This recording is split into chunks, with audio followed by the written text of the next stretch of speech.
Jangan lupa like and subscribe ya guys. Selamat mendengarkan. Setelah Medusa pergi, lembah itu menjadi sunyi senyap. Kunci ruang angkasa di langit telah menyebabkan lembah kecil itu menjadi tempat yang terisolasi dari dunia luar. Tidak ada yang akan secara tidak sengaja menyerbu ke tempat yang tenang ini. Namun, selain kurangnya suara, kepergian Medusa tidak begitu banyak menyebabkan gelombang di lembah. Tumpukan pecahan batu di atas pintu masuk gua masih belum ada respon. Kepompong cahaya yang sangat besar di dalam lembah juga tidak menunjukkan tanda-tanda menerobos.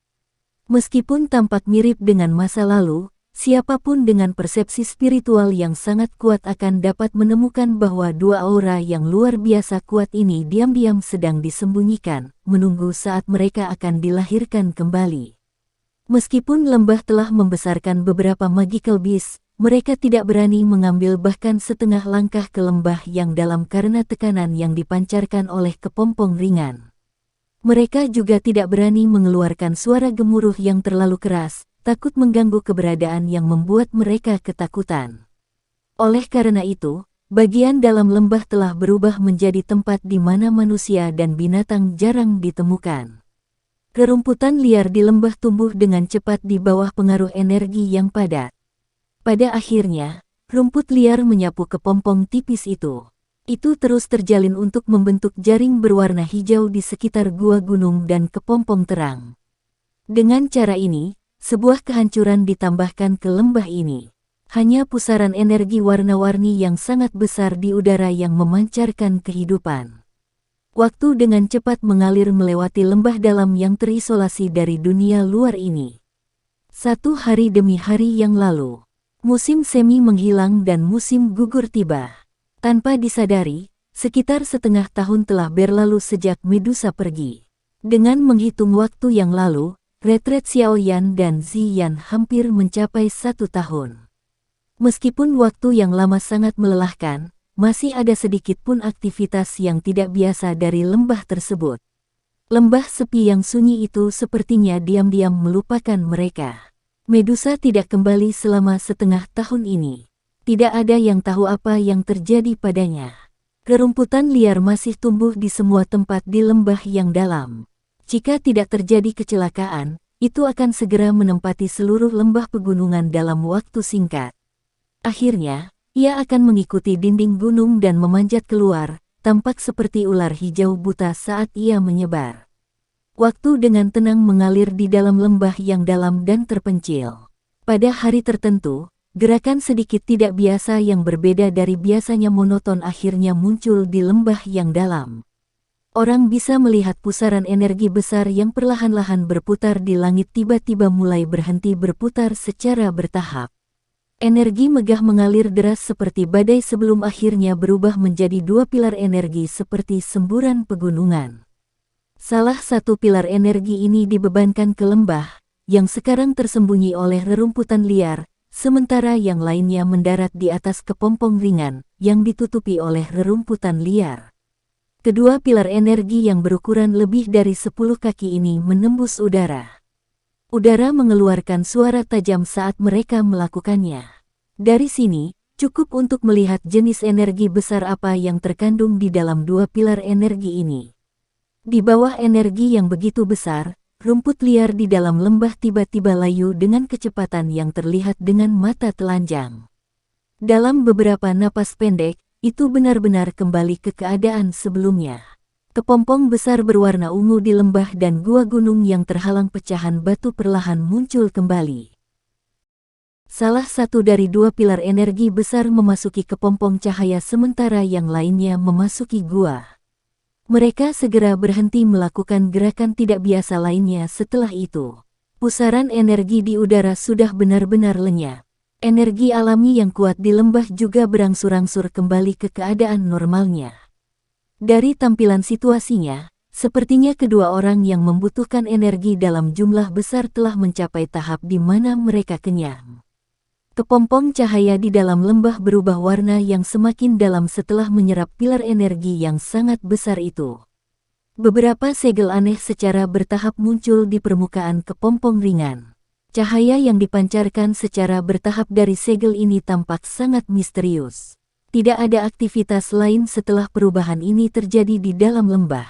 Dalam sekejap mata, setengah bulan lagi berlalu. Di dalam gua, yang pintu masuknya diblokir dengan kuat oleh tumpukan pecahan batu, mata yang telah ditutup selama hampir 1 tahun akhirnya bergetar sedikit saat perlahan terbuka. Badai penuh kilat melintas melalui matanya yang hitam pekat satu demi satu saat mereka terbuka. Pada saat itu, bahkan udara di dalam gua gunung yang hikmat mengeluarkan sedikit suara berderak. Aura agung yang telah terdiam selama hampir 1 tahun akhirnya menjadi seperti harimau yang ganas mengikuti pembukaan matanya.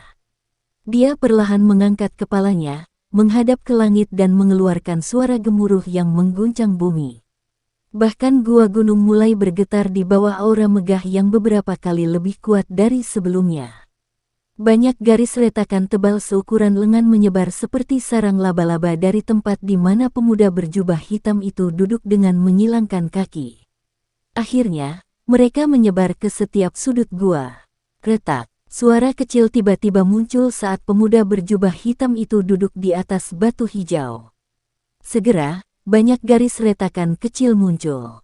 Setelah itu, mereka dengan cepat menyebar ke seluruh batu hijau sebelum batu hijau itu pecah.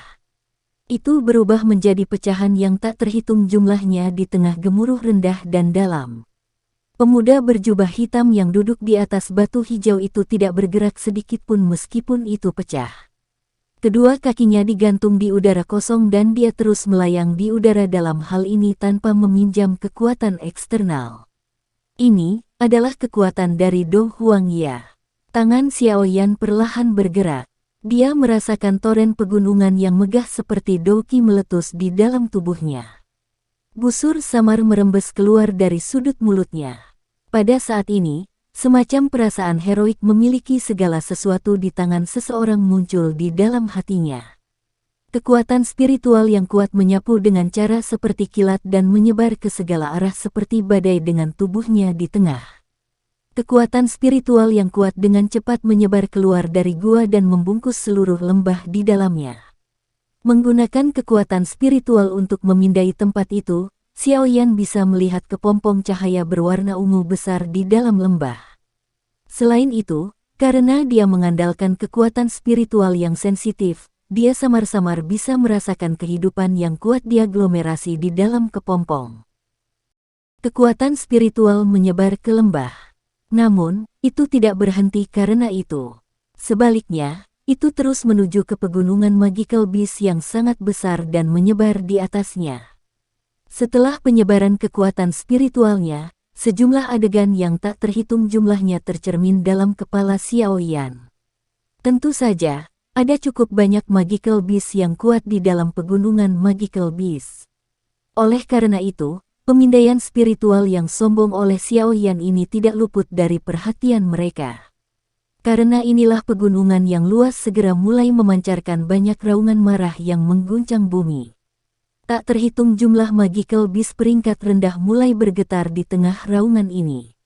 Meskipun bisa merasakan pemindaian spiritual Xiao Yan, sebagian besar binatang ajaib yang kuat ini, dengan pengecualian mereka yang memiliki kemampuan khusus, tidak dapat menyebabkan banyak kerusakan pada jiwa Xiao Yan. Oleh karena itu, kekuatan spiritual Xiao Yan tidak menerima serangan sedikit pun selama pemindaian tempat yang sombong ini. Kekuatan spiritual yang agung tersebar di radius 50 km. Namun, sepertinya ini adalah batas yang sulit. Akibatnya, kekuatan spiritual Xiao Yan mengalami kesulitan untuk maju bahkan 1 inci pun setelah menyebar ke gunung. Pikiran Xiao Yan tergerak saat melihat ini. Kekuatan spiritual yang telah menyebar mulai menyusut dengan cara seperti kilat seperti air banjir. Dengan beberapa tarikan napas, itu benar-benar menyusut kembali ke tubuhnya. Xiao Yan mengangkat kepalanya sedikit setelah kekuatan spiritual sepenuhnya kembali ke tubuhnya. Dia menghela nafas panjang dan baru saja ingin mencoba untuk menyatukan kekuatan spiritual jauh di dalam dirinya ketika sebuah pikiran tiba-tiba muncul di benaknya. Jarinya dengan lembut menyentuh jejak api putih di dahinya. Beberapa gemetar yang tidak diketahui diam-diam muncul jauh di dalam jiwanya. Xiaoyan menghirup udara lembab yang dalam. Matanya berkedip sedikit sebelum segera menyipit. Pikirannya tiba-tiba bergerak dan kekuatan spiritual yang agung sekali lagi tersapu. Namun, kali ini tidak menyebar. Sebaliknya, itu menyerbu ke segel api di dahinya. Kekuatan spiritual Xiaoyan baru saja masuk ke dalam segel api ketika suara rendah, dalam, teredam meledak dengan ledakan dalam pikirannya. Segera, matanya menjadi hitam dan jalan kecil yang terbentuk dari api putih pekat muncul di depannya. Ada kegelapan tak berdasar yang dalam di kedua sisi jalan kecil. Sekilas jalan api kecil itu sepertinya tidak ada habisnya. Tubuh Xiaoyan bergerak dan tidak ragu-ragu saat dia bergegas menyusuri jalan api kecil. Ketika kekuatan spiritual dari sebelumnya telah mencapai titik tertentu, penggunaan kekuatan spiritualnya tampak jauh lebih jelas. Jalan kecil itu memang panjang. Namun, di bawah kecepatan kekuatan spiritualnya, yang lebih cepat dari kilat, hanya diperlukan lebih dari 10 menit sebelum lubang api muncul di ujung jalan api kecil.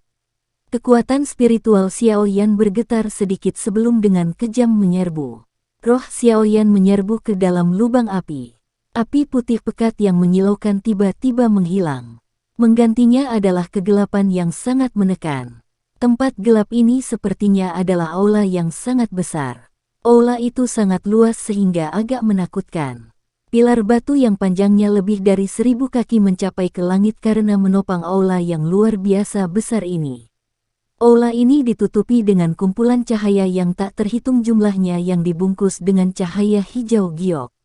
Roh Xiaoyan menyapu mereka dan terkejut saat menyadari bahwa kelompok cahaya itu sebenarnya berisi tubuh spiritual yang hidup di dalam masing-masingnya.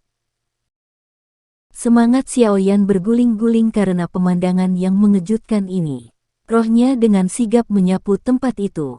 Sesaat kemudian, keterkejutannya tiba-tiba menggumpal pada sekelompok lampu hijau giok yang berada di dekat titik tengah aula besar. Di dalamnya ada seorang lelaki tua yang matanya tertutup rapat. Hal yang menyebabkan badai muncul dalam hati Xiaoyan adalah bahwa lelaki tua ini adalah Yao Lao yang telah ditangkap oleh Hall of Souls. Ini adalah, apakah, Hall of Souls?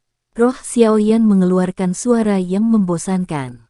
Saat suaranya baru saja terdengar, ruang di depannya tiba-tiba berfluktuasi. Segera, ruang itu meledak seperti cermin yang pecah. Kekuatan spiritual yang menakutkan yang bahkan ruang itu tidak bisa menahan membawa kegelapan yang luar biasa pekat tiba-tiba meletus. Hanya kontak dengannya menghancurkan sisa-sisa spiritual Xiaoyan menjadi ketiadaan. Xiaoyan, yang berada di lembah, tiba-tiba membuka matanya saat tubuh spiritualnya berubah menjadi ketiadaan. Keringat dingin menutupi dahinya. Matanya mengandung sedikit keterkejutan. Dia bisa menjamin bahwa tempat yang dia lihat sebelumnya dengan bantuan jejak api spiritual yang ditinggalkan gurunya pasti adalah Hall of Souls yang misterius itu. Gua mengeluarkan suara nafas yang agak cemas dan berat. Beberapa saat kemudian, akhirnya secara bertahap menghilang. Xiaoyan menyeka keringat dingin yang menutupi dahinya. Dia duduk di atas batu di belakangnya dan tenggelam dalam pikirannya. Aula yang sangat besar dari sebelumnya seharusnya menjadi Hall of Souls yang sangat misterius. Xiaoyan hanya bisa menghubungkan kemampuannya untuk memasuki tempat itu dan mengintip karena jejak api spiritual yang ditinggalkan Yao Lao. Roh menakutkan yang muncul di tengah-tengah ruang yang hancur seharusnya menjadi penjaga Hall of Souls itu. Xiaoyan juga tidak yakin apakah dia adalah pemimpin Hall of Souls. Bagaimanapun, satu-satunya hal yang dia tahu adalah bahwa meskipun kekuatannya sangat melonjak, dia masih bukan tandingan ahli misterius itu. Hall of Souls ini memang memiliki banyak orang yang kuat. Dari tampang roh yang menakutkan tadi, sepertinya pelindung Wu tidak akan bisa membandingkannya dengan dia, Xiaoyan bergumam pelan. Sesaat kemudian, dia mengusap keningnya dan menghela nafas lega di dalam hatinya. Tidak peduli seberapa buruk situasinya, dia, paling tidak, tahu bahwa Yao Lao memang masih hidup. Pasti akan ada kesempatan selama Yao Lao masih hidup. Guru, tunggu murid ini, Xiaoyan perlahan mengepalkan tinjunya. Sebuah tekad muncul di matanya. Dia berdiri dan menghirup udara dalam-dalam. Doki deras yang kuat seperti toren di dalam tubuhnya secara bertahap mengeluarkan hawa dingin yang tersisa di dalam tubuhnya. Saat ini dia sudah menjadi elit asli Do Huang. Apalagi usianya masih muda. Selama dia diberi cukup waktu, Xiaoyan percaya bahwa lain kali dia bertemu dengan roh menakutkan di dalam aula jiwa itu, dia tidak akan berakhir seperti saat ini di mana dia dikalahkan bahkan tanpa memiliki kemampuan untuk membalas. Xiaoyan perlahan-lahan mengeluarkan gangguan di dalam hatinya. Tubuhnya bergerak, dan perlahan berjalan menuju pintu masuk gua yang masih terhalang oleh bebatuan. Sesaat kemudian, dia perlahan membuka telapak tangannya dan dengan lembut meletakkannya di bebatuan. Mulutnya tiba-tiba berkata, "Istirahat." Bang! Suara keras segera bergema saat teriakan Xiaoyan terdengar. Fragmen batu melesat keluar dari gua ke segala arah. Gua gunung sekali lagi dibuka di tengah debu yang tersebar di mana-mana. Xiaoyan perlahan keluar. Dia menyipitkan matanya dan mengabaikan sinar matahari yang menyilaukan. Tubuhnya berdiri di pintu masuk gua saat dia merentangkan kedua tangannya untuk membiarkan sinar matahari yang hangat menyinari tubuhnya. Perasaan hangat memenuhi semua anggota badan dan tulangnya, menyebabkan wajah Xiaoyan berangsur-angsur rileks. Xiaoyan tetap berjemur di bawah sinar matahari untuk waktu yang lama sebelum berjalan keluar. Tatapannya menyapu bagian dalam lembah, dan segera berhenti di atas kepompong besar berwarna ungu itu. Meskipun dia sudah tahu bahwa evolusi gadis ini belum selesai ketika kekuatan spiritualnya telah menyebar, dia tidak bisa tidak menggelengkan kepalanya ketika dia melihatnya dengan matanya sendiri. Benar-benar tidak mudah bagi gadis ini untuk naik pangkat. Di mana Kailin? Apakah dia pergi? Xiaoyan mengernyitkan alisnya sedikit. Matanya beralih dari kepompong cahaya dan menyapu ke segala arah. Sementara dia berbicara dengan ragu-ragu pada dirinya sendiri, pandangannya yang luas melihat gulungan di atas batu besar tidak jauh dari kepompong cahaya. Xiaoyan memberi isyarat dengan tangannya dan menyedot gulungan itu ke telapak tangannya. Dia perlahan membukanya dengan sedikit keraguan saat tatapannya perlahan menyapu itu. Sesaat kemudian, dia mengerutkan kening dan berbisik, "Ini sebenarnya karena sesuatu telah terjadi pada Snake People Rake." Namun, menurut apa yang dia tulis, dia akan kembali sekali lagi setelah menyelesaikan masalah. Jangan bilang kalau dia belum menyelesaikannya sampai sekarang. Petik 2. Ekspresi Xiaoyan juga sedikit berubah saat memikirkan ini. Bahkan dengan kekuatan Medusa, dia tidak bisa menyelesaikan masalah ini dengan cepat. Tampaknya masalah yang dihadapi ras ular rakyat kali ini memang cukup merepotkan.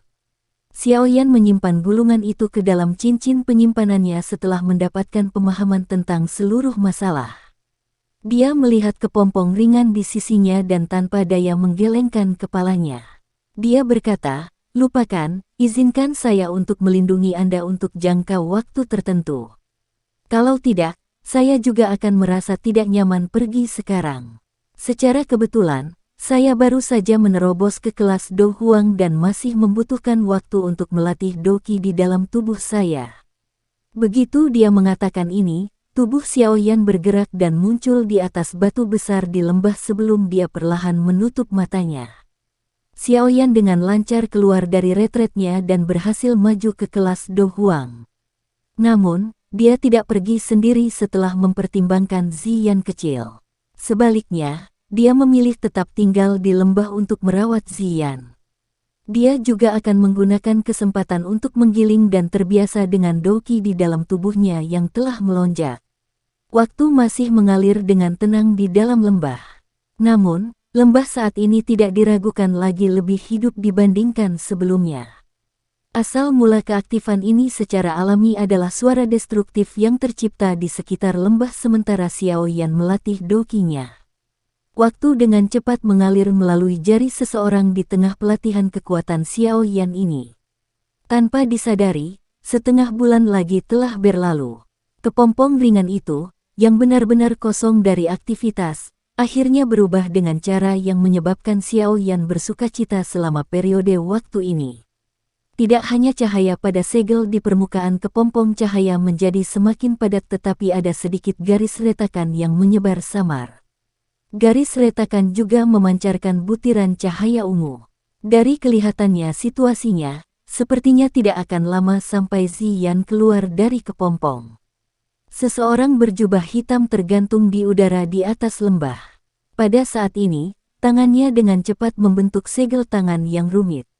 Segel sedang dibentuk dengan kecepatan yang semakin cepat.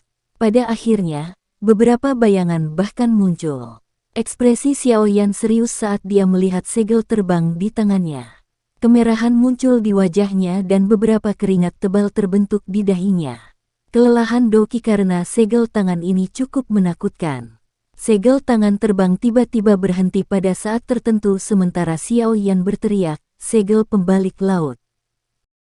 Teriakan itu terdengar dan tangan Xiao Yan menegang di busur yang aneh. Tangannya tiba-tiba mendorong ke langit. Setelah mendorong telapak tangannya, Doki yang agung melonjak dan dengan cepat menutupi tangan Xiao Yan. Lapisan film hijau giok diam-diam diaglomerasi dalam energi agung ini. Kutikula hijau giok yang aneh dengan cepat melilit tangan Xiao Yan. Sesaat kemudian, jejak tangan sebening kristal hijau giok seukuran tangan tiba-tiba melesat. Jejak cahaya ini tampaknya dibentuk dari kristal hijau giok, tampak luar biasa indah. Namun, energi agung yang terkandung di dalamnya sangat mengejutkan. Seseorang dapat melihat bahwa bahkan udara tempat ia terbang akan menjadi terdistorsi. Udara ditekan menjadi busur cekung yang jelas. Jejak lampu hijau yang mengkristal melintas di langit. Akhirnya, itu bertabrakan dengan lapisan kunci spasial. Suara guncangan bumi yang keras segera meletus. Angin liar tiba-tiba muncul dan orang bisa melihat banyak riak seperti gelombang air terbentuk dan dengan cepat menyebar dari area di mana kunci spasial berada. Sesaat kemudian, kunci spasial yang diciptakan Medusa dengan seluruh kekuatannya ini telah dipatahkan oleh Xiao Yan. Lubang selebar 10 kaki telah dibuat. Xiao Yan mengangkat kepalanya dan melihat ke ruang yang terdistorsi. Dia akhirnya menghela nafas panjang. Menjadi segel kedua dari keterampilan segel dewa, kekuatan dari segel laut membalik ini memang lebih kuat daripada segel gunung terbuka.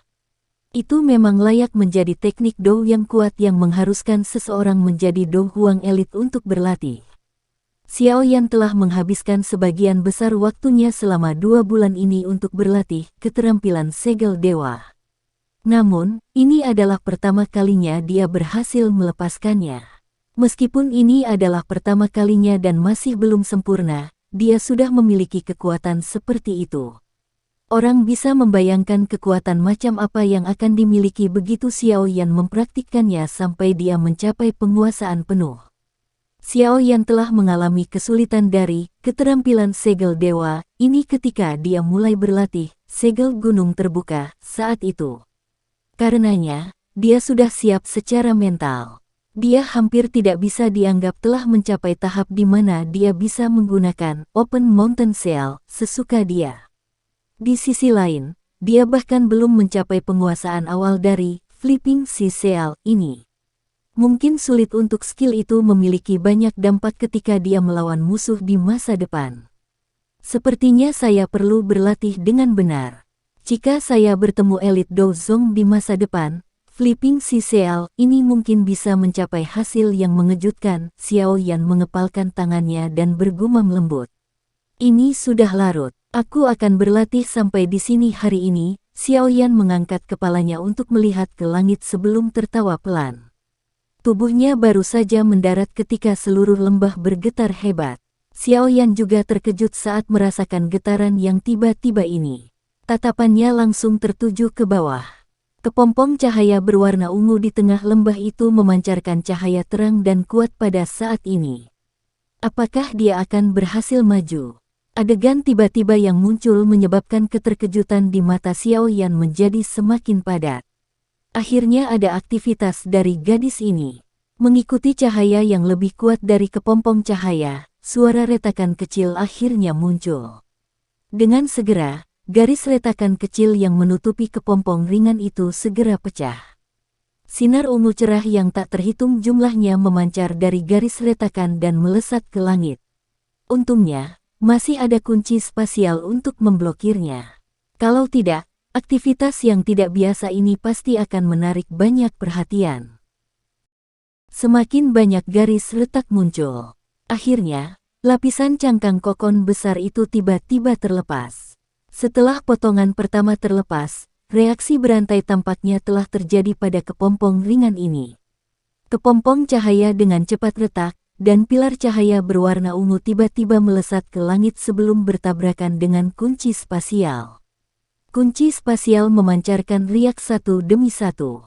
Tatapan Xiaoyan menatap tajam ke pilar cahaya berwarna ungu yang sangat besar. Dengan mengandalkan penglihatannya, samar-samar dia bisa melihat sosok manusia yang kabur di dalam pilar cahaya. Pilar cahaya dipertahankan sesaat sebelum menjadi pucat. Sesaat kemudian, itu benar-benar menghilang. Sosok manusia di dalamnya juga muncul di garis pandang Xiaoyan. Sosok manusia yang muncul benar-benar telanjang. Cahaya ungu samar bertahan di sekujur tubuhnya menyebabkan dia tampak memiliki pesona magis. Rambut panjang, halus berwarna ungu tersebar ke bawah dan mendarat di pantat indahnya yang menonjol. Bagian mana dari tubuhnya yang matang yang menonjol dari depan dan belakang adalah gaya yang dimiliki gadis kecil dari belakang itu. Melihat penampilannya yang agak dewasa, namun imut, ini mengejutkan Ziyan kecil yang telah tumbuh besar. Ini Ziyan. Xiaoyan tercengang saat melihat gadis yang sosoknya sudah dewasa ini. Itu benar-benar kacau. Sulit membayangkan gadis kecil itu akan berkembang dengan baik dan menjadi sangat menarik. Ziyan, yang berada di pilar cahaya, meregangkan pinggangnya yang malas saat ini. Lekuk tubuhnya yang sangat menarik bahkan lebih menarik. Dia dengan malas membuka matanya dan menatap Xiaoyan yang tertegun di langit. Pikiran nakal muncul di dalam hatinya dan dia melemparkan tatapan malu yang menyembunyikan pandangan menggoda ke arah yang terakhir. Seluruh tubuh Xiaoyan menggigil di langit saat menerima tatapan menggoda. Dia tersenyum pahit dan menggelengkan kepalanya. Gadis ini masih berkarakter anak-anak. Xiaoyan menggerakkan tubuhnya dan perlahan turun. Dia tidak terlihat saat dia mengeluarkan jubah dari cincin penyimpanannya dan akan menyerahkannya kepada Ziyan. Namun, tubuhnya belum pernah bersentuhan dengan yang lain ketika tubuh yang terakhir bergetar. Cahaya hijau yang tidak biasa muncul dari tubuhnya. Di bawah cahaya hijau ini, tubuh Ziyan mulai menyusut dengan cepat pada tingkat yang terlihat dengan mata telanjang. Hanya dalam beberapa napas, kecantikan luar biasa yang memiliki sosok cantik segera berubah menjadi seorang gadis kecil yang masih telanjang. Xiaoyan tercengang saat melihat transformasi Ziyan ini. Dia tidak bisa menahan untuk tertawa terbahak-bahak saat dia menggelengkan kepalanya. Tampaknya naik ke peringkat 6 tidak memungkinkan Ziyan untuk sepenuhnya menyelesaikan efek obat dari rumput transformasi tubuh itu. Ziyan juga kaget karena perubahannya ini. Namun, ketika dia melihat bahwa tubuhnya sekali lagi berubah menjadi gadis kecil di masa lalu, kedua alis kecilnya segera menjadi vertikal. Dia memandang Xiaoyan dengan sombong di depannya dan tanpa sadar menerkam ke depan dengan marah. Kedua tangannya berulang kali mencakar wajah Xiaoyan secara acak. Tangan Xiaoyan memeluk Ziyan yang telah menerkam ke depan. Dia merasakan kulitnya yang sangat lembut dan halus seperti giok dan matanya segera mulai melayang. Dia mengeluarkan batuk kering. Dia buru-buru dan dengan paksa menempatkan jubah hitam di tangannya ke tubuh Ziyan. Setelah itu, dia dengan kasar mengetuk kepalanya dan berkata, "Diam. Jika tidak, saya tidak akan membantu Anda menyempurnakan pil transformasi tubuh di masa depan, dan membiarkan Anda terus memiliki penampilan ini selama sisa hidup Anda." Petik 2. Ziyan menutupi kepala kecilnya dan menutup mulutnya dengan enggan. Namun, dia masih cukup takut dengan ancaman Xiaoyan. Oleh karena itu, dia hanya bisa menundukkan kepalanya dan bergumam, "Rumput transformasi tubuh sialan ini. Xiao Yan mencubit wajah imut Ziyan yang seperti ukiran giok dan tertawa, penampilanmu ini tidak buruk. Benar-benar menyenangkan. Petik 2. Ci, kebohongan apa? Anda jelas menyukai sosok lain itu sekarang. Jangan berpikir saya tidak menyadarinya. Kailin Jie berkata bahwa kalian semua seperti ini. Ziyan menggunakan mata jijik untuk melihat Xiao Yan. Munculnya yang terakhir sebelumnya berada di tepi menyebabkan mimisan. Xiao Yan langsung merasa malu saat mendengar ini. Dia dengan kejam mencubit wajah Ziyan dan buru-buru mengubah topik pembicaraan. Baiklah, karena kamu telah berhasil maju, mari kita tinggalkan tempat ini. Saya mungkin tidak tahu persis berapa lama kami tinggal, tapi saya pikir itu mungkin sudah lama sekali. Petik 2. Apakah Kailin Jie pergi lebih dulu? Mata Ziyan menyapu lembah saat dia berbicara dengan pikiran yang dalam. Dia samar-samar bisa merasakan aktivitas di lembah saat dia berubah menjadi kepompong. Dia samar-samar merasakan saat Medusa pergi saat itu. Ya, sesuatu terjadi pada suku ular orang dan dia harus kembali untuk menyelesaikannya. Kita juga bisa melakukan perjalanan ke sana setelah kita pergi dan mengulurkan tangan. Xiao Yan mengangguk. Dia menempatkan Ziyan ke bawah dan tersenyum saat dia menjawab. Untuk waktu yang lama, Medusa telah banyak membantunya.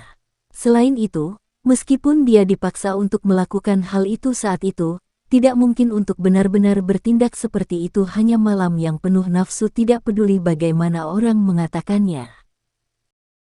Karenanya, perasaannya terhadap Medusa juga cukup rumit. Ziyan tentu saja tidak keberatan dengan ini. Hubungannya dengan Kailin cukup baik. Wajar jika dia pergi dan membantu yang terakhir. Tubuh Xiao Yan bergerak saat melihat Ziyan mengangguk dan muncul di udara tanpa peringatan apapun. Dia mengangkat kepalanya dan melihat ruang yang agak terdistorsi tidak jauh. Ziyan juga mengikuti di belakangnya. Dia menyapu pandangannya ke atasnya dan berkata dengan sikap terkejut, ini adalah segel spasial, kan? Hanya seorang elit Dozong yang bisa menggunakannya. Saya pikir ini harus ditinggalkan oleh Kailin Jie, kan? Petik 2. Ya, dia harus segera pergi dan takut orang lain akan mengganggu kemajuan kita. Oleh karena itu, dia menempatkan kunci spasial ini di atas lembah ini. Xiao Yan melihat ke arah ruang yang terdistorsi dan berbicara tanpa menoleh, minggir. Aku akan menghancurkannya. Petik 2. Doki dalam tubuh Xiao Yan melonjak liar begitu dia mengatakan ini. Kunci spasial yang diciptakan dari semua kekuatan Medusa ini sangat kuat. Jika dia tidak maju ke kelas Do Huang, kemungkinan dia berhasil memecahkannya sangat rendah. Yang kau tahu hanyalah bagaimana menggunakan kekerasan. Ziyan di sampingnya mengerutkan bibirnya saat melihat ini. Tubuhnya segera mulai bangkit perlahan dan cahaya ungu aneh merembes keluar dari tubuhnya tepat ketika dia akan melakukan kontak dengan ruang yang terdistorsi. Setelah itu, tubuhnya menjadi seperti ikan saat dia menembus ruang yang terdistorsi dan menghilang. Wajah Xiao Yan benar-benar tercengang saat dia melihat Ziyan melakukan ini. Sesaat kemudian, dia tertawa getir dan menggelengkan kepalanya. Dia lupa bahwa Ziyan tampaknya memiliki kekebalan terhadap jenis kunci ini. Saat itu, berbagai pesona yang ditempatkan di gudang obat tidak memiliki efek sedikit pun untuk memblokirnya. Meskipun demikian, Xiao Yan masih agak terkejut bahwa dia bisa dengan mudah melewati ruang yang terdistorsi ini. Tubuh Ziyan sekali lagi menyatu dan keluar dari ruang terdistorsi sementara Xiao Yan terkejut.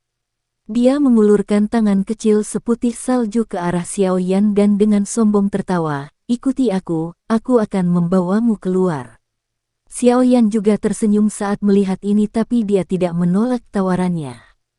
Lembah kecil ini memiliki cukup banyak bahan obat langka. Memiliki segel spasial di sini secara kebetulan akan mencegah orang tidak sengaja berkeliaran ke tempat ini. Xiao Yan meraih Ziyan dan cahaya ungu samar segera menyebar padanya dari yang terakhir. Ini dengan cepat membungkus Xiao Yan. Kedua tubuh mereka menyusut dan menyerbu ke dalam ruang yang terdistorsi sebelum menghilang. Warna hijau subur dari pegunungan tak berujung memenuhi mata Xiao Yan. Angin kencang bertiup dan peluit bergema di atas pegunungan. Itu melepaskan keaktifan tak terbatas di lembah ini.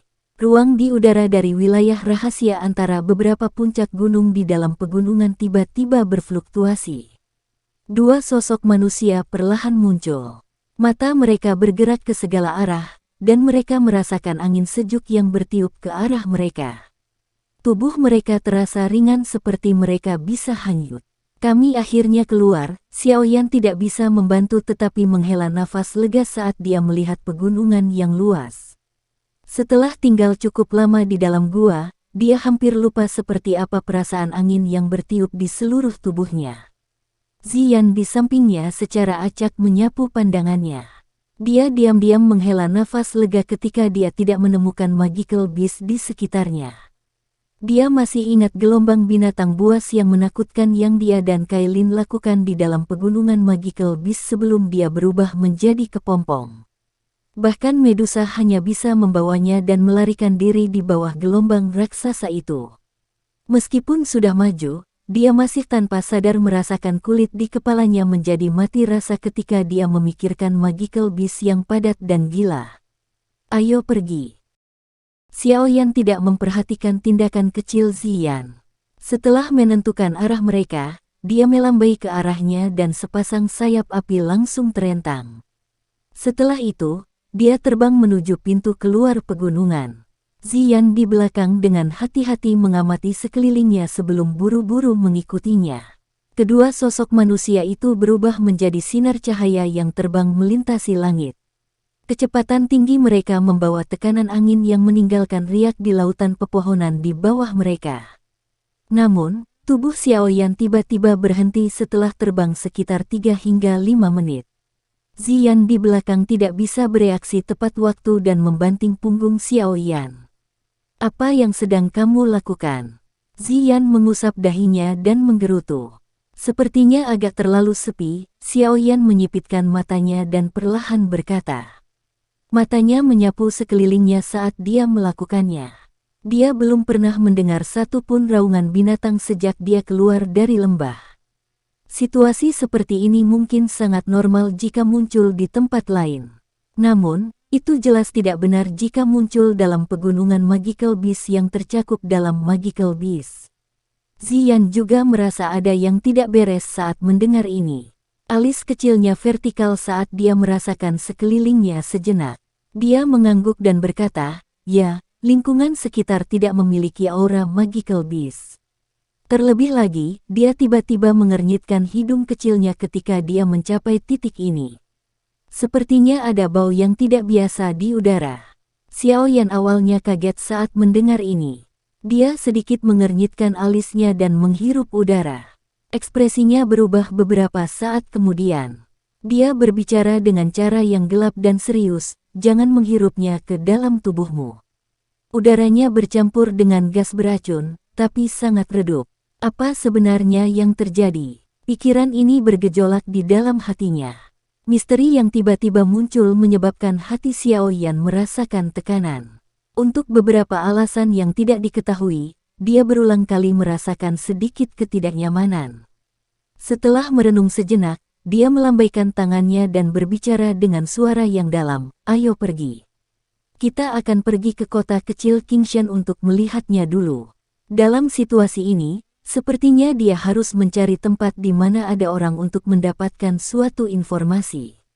Apakah gas beracun ini dikeluarkan oleh orang itu? Ziyan mengangguk sedikit sebelum tiba-tiba bertanya. Orang yang dia sebutkan secara alami adalah dokter peri kecil yang mereka temui secara kebetulan di lembah saat itu. Seharusnya tidak demikian. Gas beracun ini tidak dianggap kuat dan perbedaannya jika dibandingkan dengannya adalah seperti antara surga dan bumi. Namun, mengapa begitu banyak yang menyebar? Xiaoyan menggelengkan kepalanya. Dia jelas memahami keterampilan racun dokter peri kecil saat ini. Jika dia melepaskannya, kemungkinan tidak akan ada satu orang pun yang masih hidup dalam jarak 500 km. Tapi apa yang sebenarnya terjadi? Xiaoyan bergumam pada dirinya sendiri di dalam hatinya saat dia mengerutkan kening. Sayap api di punggungnya mengepak dan tubuhnya segera berubah menjadi sosok buram yang melesat ke arah tempat kota kecil Qingshan berada. Dibandingkan dengan kota Qingshan di masa lalu, tidak diragukan lagi kota ini tampak jauh lebih bertekanan dan tenang hari ini. Sosok manusia jarang ditemukan di jalanan dalam kota. Semua gerbang di sekitarnya tertutup rapat. Masa hitam sosok manusia sebagian terlihat di dinding menjulang tinggi yang dibangun menggunakan granit. Percakapan pribadi yang lembut berulang kali bergema di antara kerumunan manusia. Sialan, bagaimana para pengguna racun ini memasuki area tengah kekaisaran? Apakah garis depan tidak memiliki garis pertahanan dari aliansi Yan dan keluarga kekaisaran?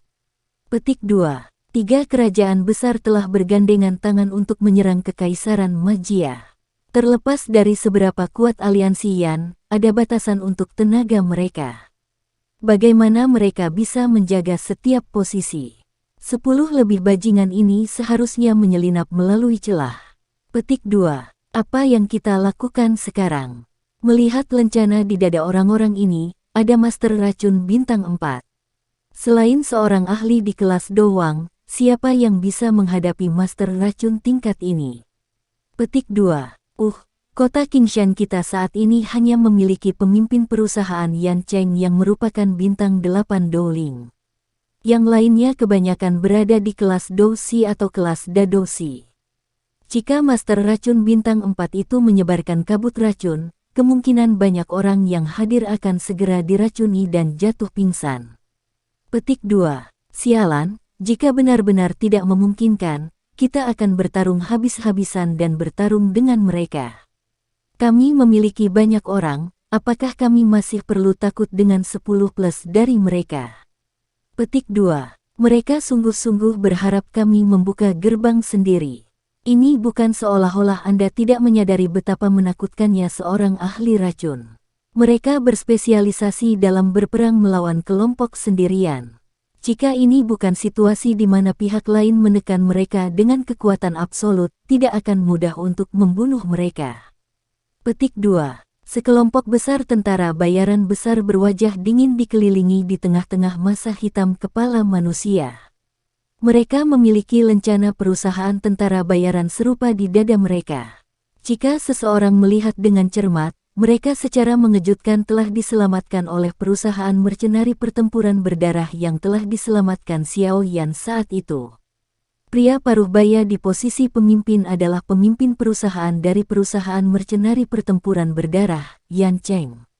Di sampingnya adalah 2 wajah Kagang dan Ling Er yang sudah dikenal.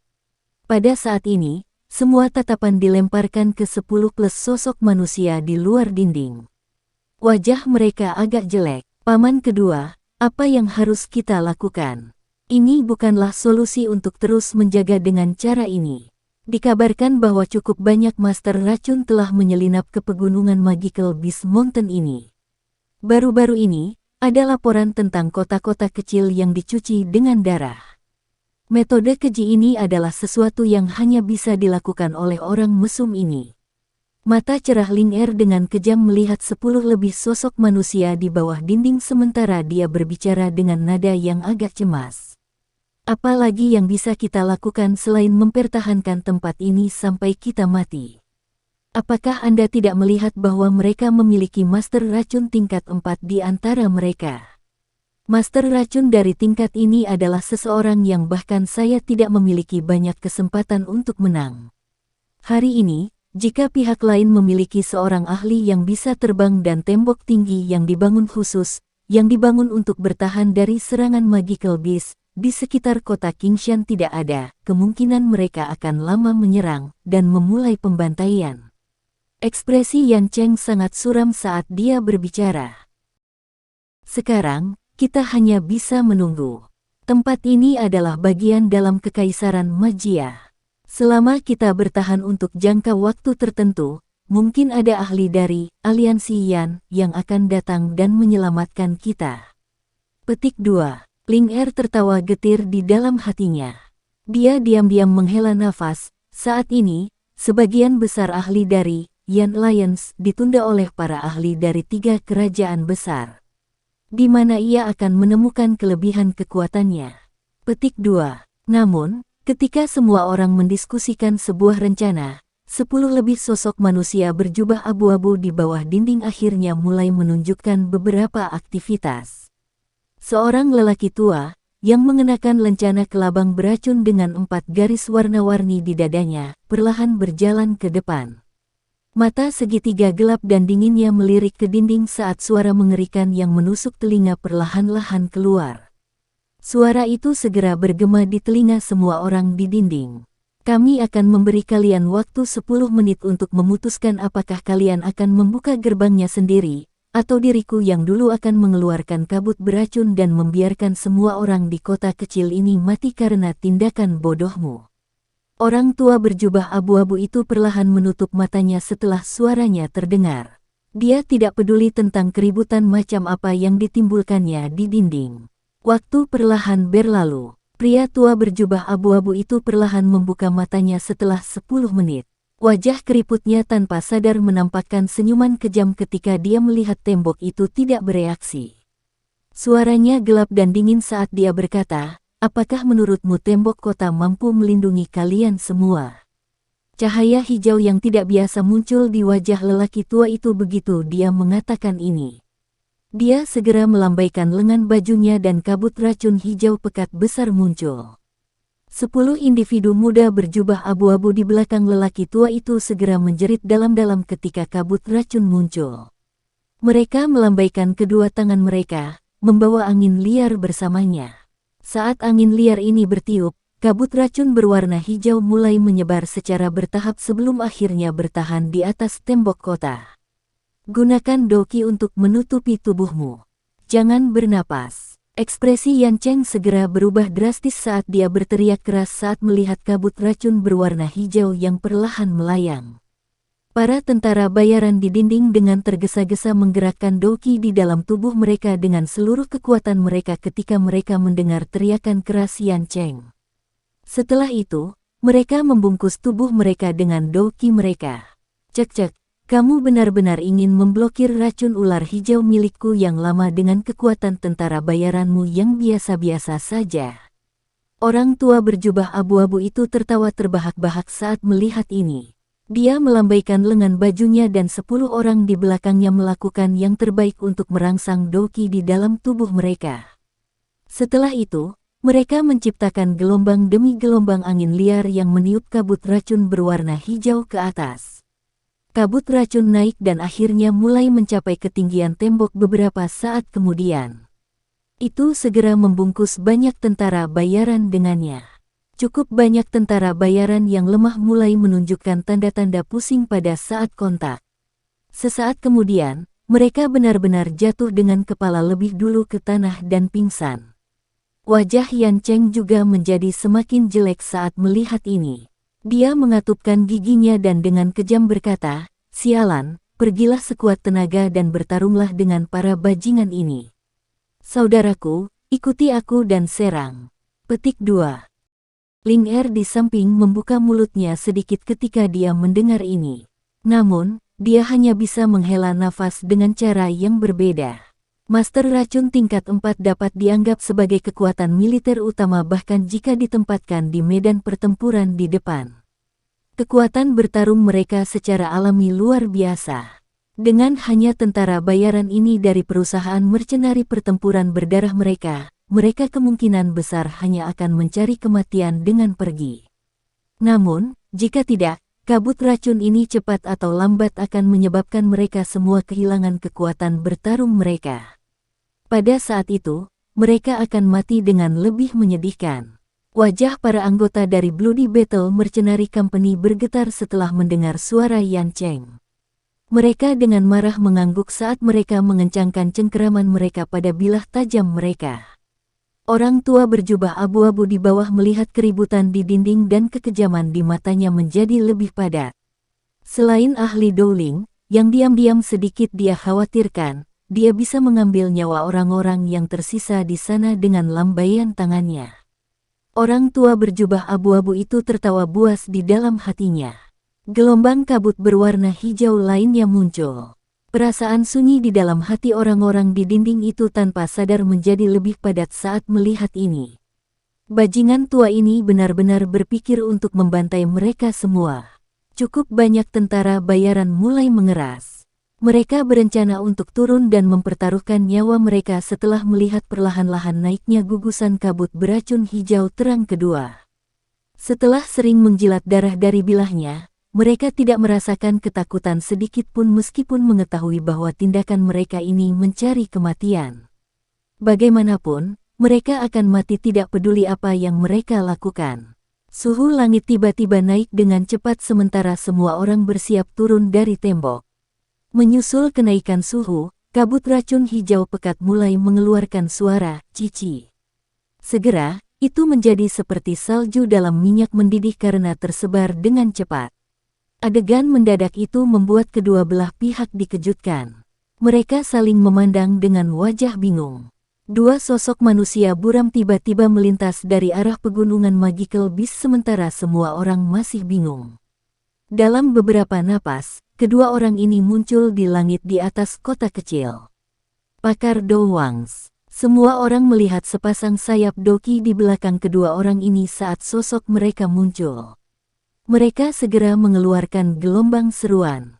Segera, kedua belah pihak menjadi gelisah, takut bahwa ini adalah bala bantuan dari pihak lain. Di antara dua sosok manusia yang muncul, orang di depan benar-benar terbungkus dalam api hijau giok. Suhu panas tersebar dari tubuhnya. Di belakangnya ada seorang gadis kecil yang tubuhnya memancarkan cahaya ungu samar. Dia menatap orang berjubah abu-abu di bawah dengan rasa ingin tahu. Api hijau giok berdesir perlahan. Sesaat kemudian, itu secara bertahap menyebar dan mengungkapkan pria muda berjubah hitam di dalamnya. Yan Cheng yang agak gelisah dan yang lainnya di dinding memandangi pemuda berjubah hitam yang telah mengungkapkan wajahnya. Mereka tiba-tiba terkejut. Ling Er di samping juga tercengang saat dia bergumam, itu sebenarnya dia. Chief Xiao. Yan Cheng terkejut sesaat sebelum dia tiba-tiba bereaksi terhadap situasi tersebut. Tubuhnya tiba-tiba berdiri dan dia berteriak kegirangan. Para tentara bayaran tidak pulih dalam waktu singkat ketika mereka mendengar teriakan Yan Cheng. Namun, dari tampang Yan Cheng, nampaknya orang yang datang bukanlah musuh. Mereka segera menghela nafas lega. Ekspresi pria tua berjubah abu-abu di bawah berubah drastis pada saat yang sama ketika Yan Cheng berteriak dengan keras. Tampaknya orang yang datang adalah seorang ahli dari Kekaisaran Magia. Ketika pikiran ini melintas di hatinya, tubuhnya tiba-tiba berubah menjadi kabut hijau saat dia bergegas menuju hutan. 10 orang berjubah abu-abu di belakangnya buru-buru mengikuti. Tatapan Xiaoyan mengamati 10 yang melarikan diri ditambah sosok manusia berjubah abu-abu dari langit. Api tak terlihat di ujung jarinya berfluktuasi sedikit. Ci. Saat fluktuasi muncul, 10 plus sosok manusia berjubah abu-abu, yang hendak memasuki hutan, tiba-tiba gemetar. Mereka segera berubah menjadi tumpukan abu hitam di depan banyak tatapan terkejut di dinding bahkan tanpa meninggalkan teriakan yang menyedihkan. Xiaoyan menampilkan taktik kejamnya untuk membunuh lebih dari 10 orang dalam sekejap sebelum tubuhnya bergerak dan muncul di dinding. Dia sedikit mengernyit saat dia melihat tentara bayaran yang tidak sadar itu. Setelah mengambil beberapa pil obat, dia melemparkannya ke udara dan memukulnya dengan jentikan jarinya. Gumpalan api hijau giok melilit mereka dan aroma pil kental menyebar dari dalam pil. Ketika aroma pil menyebar, tentara bayaran yang tak sadarkan diri dan beracun di dinding mulai perlahan terbangun di tengah banyak suara batuk. Semuanya bingung. Xiaoyan mengabaikan tatapan hormat yang memanas di sekitarnya. Dia melangkah menuju tempat di mana Yan Cheng dan yang lainnya berada. Kata-kata pertama yang dia tanyakan dengan suara berat adalah, apa yang terjadi? Sekian dulu ya guys. Terima kasih sudah mendengarkan, bye-bye.